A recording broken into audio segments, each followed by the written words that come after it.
Troisième et dernière partie de l'Africa Newsroom. Nous sommes toujours avec Makaïla Gebla, journaliste, blogueur, Kabine Fofana, analyste politique, et Raphaël Goma, enseignant-chercheur à l'Université Paris 13 Villetaneuse. Et on passe tout de suite à notre Zoom Société.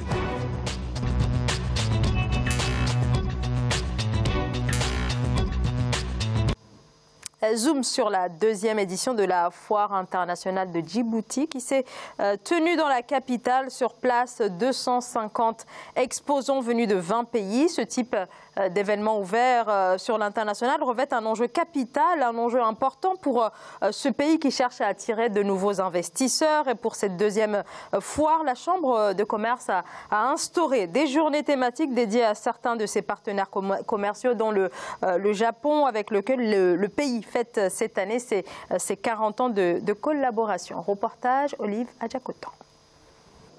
Djibouti et le Japon célèbrent 40 ans de coopération diplomatique, militaire et économique lors de la deuxième édition de la Foire internationale de Djibouti du 3 au 10 décembre 2018.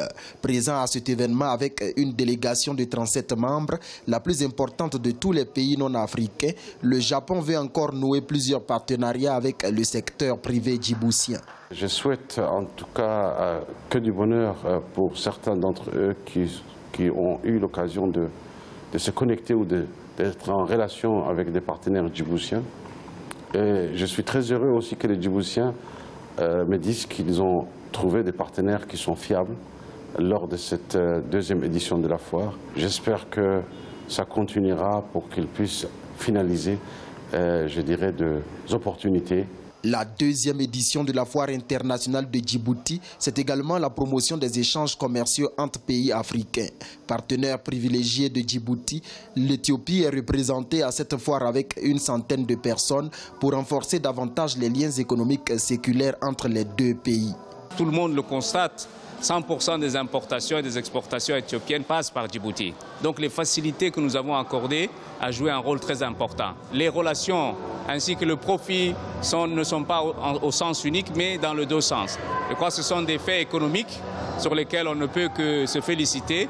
En rappel, ce sont au moins 15 000 visiteurs et plus de 250 exposants venant d'une vingtaine de pays du monde qui animeront durant une semaine la deuxième édition de la Foire internationale de Djibouti. Alors, quand on sait que pour Djibouti, il est encore un petit peu difficile quand même de mobiliser d'autres investissements en dehors de l'activité portuaire, ce type d'événement est important, Kabine Fofana? Absolument, ça entre en ligne de la diversification de l'économie. C'est quand même un pays assez intéressant en termes d'exemples touristiques. Il y a vraiment bien de faire valoir les compétences ou disons ce que les artisans, l'artisanat ou d'autres secteurs qui sont aujourd'hui des secteurs porteurs.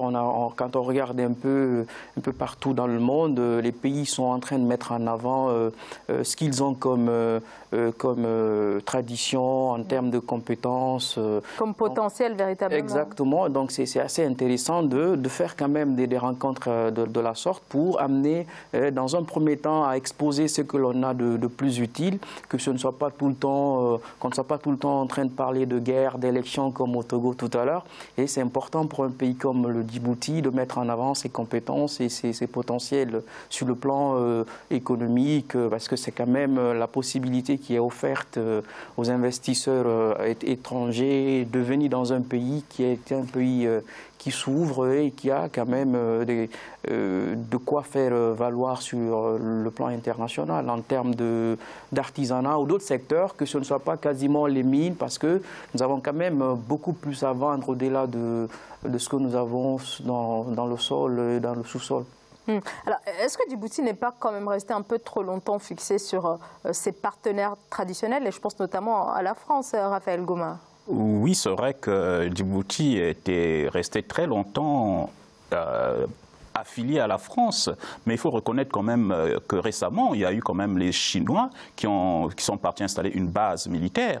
Et d'ailleurs, ça a attiré un peu l'attention des Occidentaux. Mais justement, ça se joue toujours dans le même niveau de collaboration, finalement. C'est toujours le même domaine. Oui, c'est dans le même domaine de collaboration, mais il faut reconnaître quand même que, pour revenir à la foire internationale, disons quand même que c'est une vitrine commerciale et en même temps un outil de communication pour Djibouti. Parce que Djibouti, la République de Djibouti reste quand même une plateforme naturelle du commerce mondial dans la sous-région de l'Afrique de l'Est. Et par conséquent, quand on voit son voisin éthiopien à côté, où il y a quand même 90 millions d'habitants, donc c'est quand même une ouverture. Et donc c'est ça de montrer ses atouts, parce que les atouts de la République de Djibouti, il y a quand même des ports, et puis il y a des corridors, bien sûr, routiers, qui permettent donc l'évacuation des marchandises, parce qu'il y a beaucoup de choses qui transitent par Djibouti. Et donc, c'est un positionnement géostratégique assez important. Et oui, bien sûr, cette corne d'Afrique et la convoitise des grandes puissances, notamment dans le positionnement sur le plan stratégique dans la mer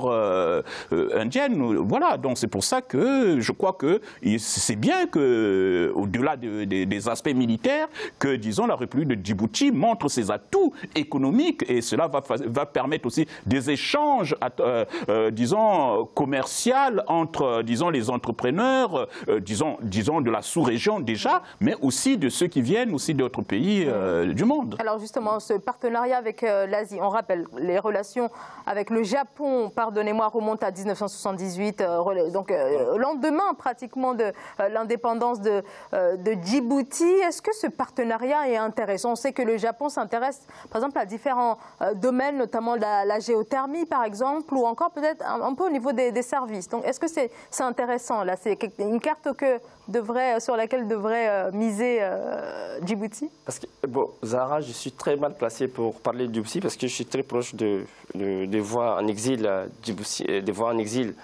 djiboutiens, donc des amis à moi qui se battent contre le pouvoir en place.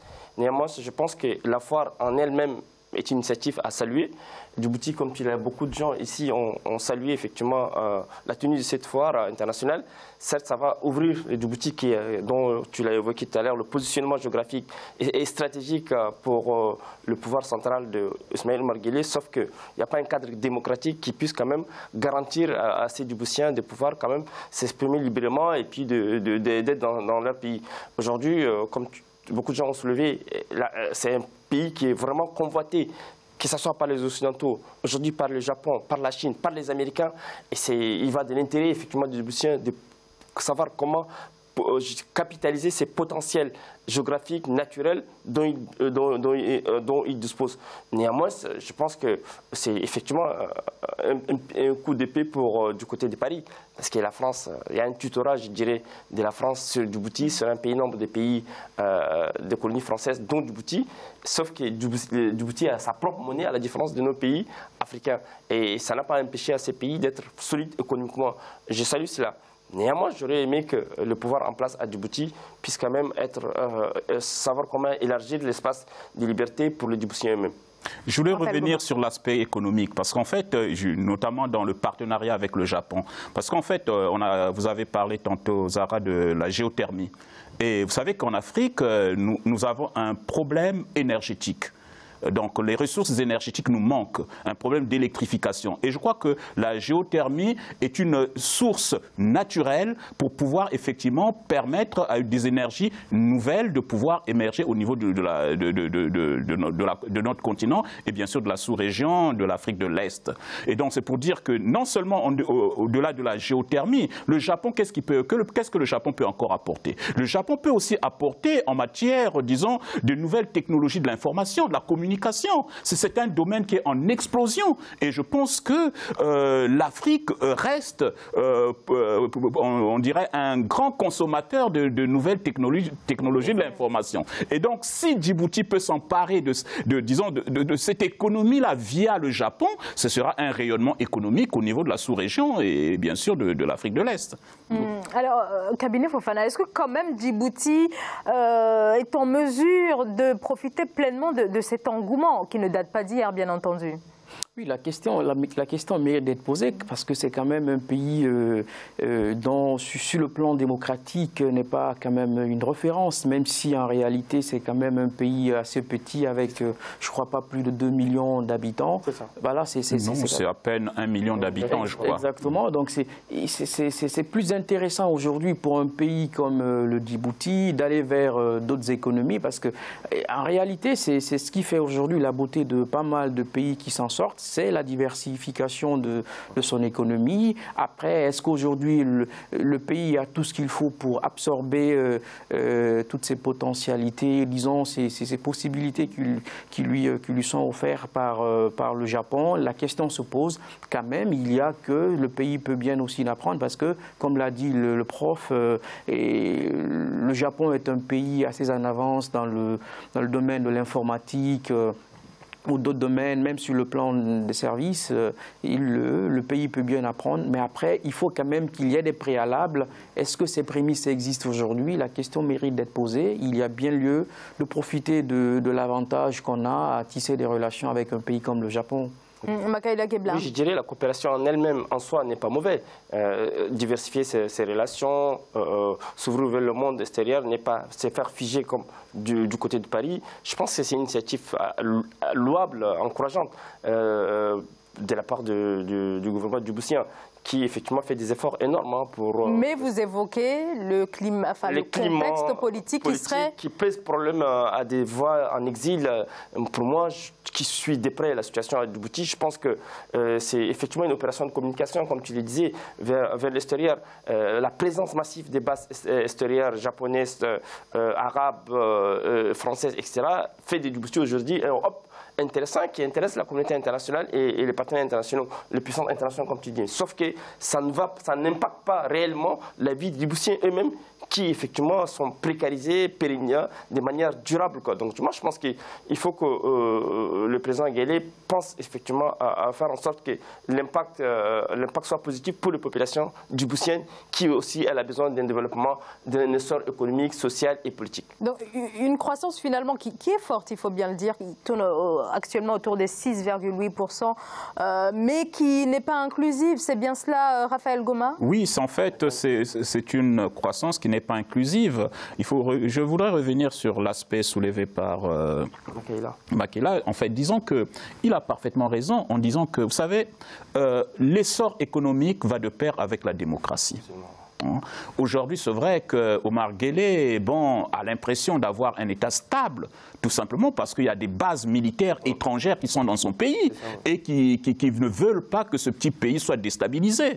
Mais demain, quand ces gens-là n'auront plus d'intérêt dans ce pays-là, que deviendra la République du Djibouti demain? Je crois qu'il serait temps qu'il profite de cet essor économique, tout en ouvrant, en favorisant aussi la démocratie. Il gagnera bien sûr en autorité et aussi il marquera l'histoire de son pays. Moi, je crois que c'est ce qu'on peut lui demander, donc d'ouvrir effectivement le pays à toutes les populations de Djibouti, c'est-à-dire instaurer la démocratie. Il ne faut pas toujours que ce soit une minorité qui profite, bien sûr, des intérêts ou des profits de la nation. Il faut qu'il y ait une répartition équitable. Et cela va permettre aussi un essor économique de son pays. Alors, pardonnez-moi, je vous donne la parole dans quelques instants. Alors, on parle d'une économie de 6,8%, mais ce qu'il faut savoir, c'est quand même une économie qui demeure fortement tributaire des investissements directs aux étrangers, des financements extérieurs. Est-ce que cela n'en fait pas finalement une économie extrêmement fragile, extrêmement vulnérable au cabinet Fofana? Absolument. Lorsque les capitaux sont apportés par des investisseurs étrangers, le jour qu'ils les retireront, le pays va sombrer. Et c'est ce qui fait la difficulté des pays comme le Djibouti et autres qui lui ressemblent. C'est que c'est un pays dont le potentiel, par exemple, c'est pas un pays minier, par exemple, où il pourrait justement fixer des taux ou dire voilà comment tout cela peut se procéder. Mais après, c'est que si c'est les investisseurs, et c'est quand même un pays qui est très très bâti sur les services, et ces investisseurs qui sont là, c'est notamment la téléphonie, l'hôtellerie. mais c'est quand même un pays qui est aussi, comme tous les autres, aujourd'hui investi par la Chine. Donc c'est important, je crois que c'est un peu une réponse à cette invasion chinoise en Afrique, le fait de se tourner vers le Japon, mais ça reste quand même une économie assez vulnérable puisque ces investisseurs peuvent à tout moment retirer. Mais après, est-ce que la compétence ou disons l'expertise de ces investisseurs qui sont sur place, est-ce que ce transfert a été fait vers des compétences locales pour permettre un peu à ceux qui sont sur place d'apprendre des expertises de ces investisseurs étrangers qui sont sur place.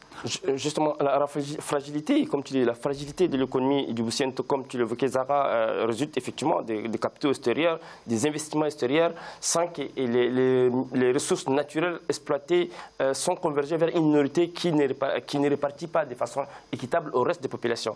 Et comme tu disais tout à l'heure, des éminents économistes nous ont toujours souvent conseillé de faire de la bonne politique pour faire de la bonne économie. Donc du coup, l'économie et la politique sont indissociables. C'est pourquoi, effectivement, les souhaits des observateurs que nous sommes, c'est de faire en sorte que le pouvoir djiboutien essaye de diversifier, certes, son économie, mais diversifier de manière à ce que la population locale puisse en bénéficier. Et cela, ça me permet de rejoindre l'idée du cabinet Fofana, qui souhaiterait que l'économie soit équitable et juste pour toutes les populations djiboutiennes.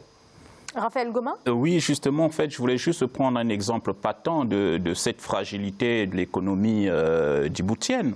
Parce que revenons un peu quelques années en arrière du côté de Mobutu, à l'époque, le Grand Zaïre.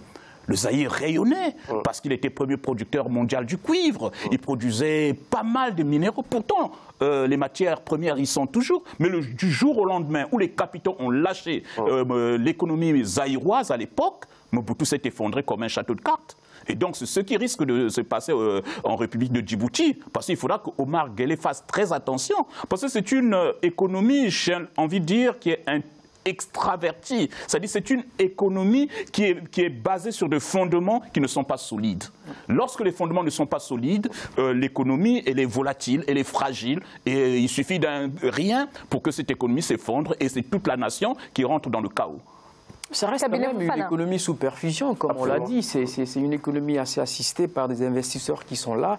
Après, il faut que, comme on l'a dit tous, que cette économie soit soutenue par, je veux dire, un partage équitable de la richesse nationale. Parce qu'après, ce qui risque d'arriver, c'est que les populations vont se soulever et cette économie, à un moment, quand ça va chavirer, ces mêmes investisseurs partiront du pays et ce sera seulement aux nationaux de gérer les problèmes. C'est ce qu'il faut éviter. Il faut qu'il y ait un partage équitable de l'économie qui est aujourd'hui quand même assez importante et assez bien soutenue.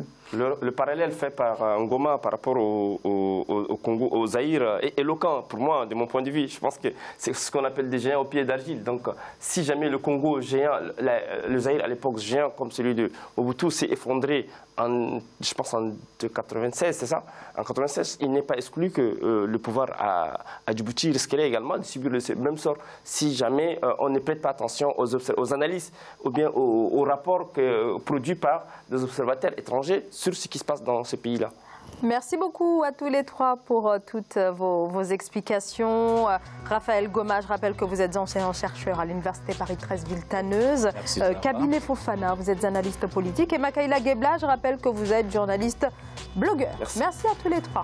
Et merci à vous bien sûr de nous avoir suivis. Merci de votre fidélité. J'aurai bien sûr le plaisir de vous retrouver demain mardi. Très belle soirée.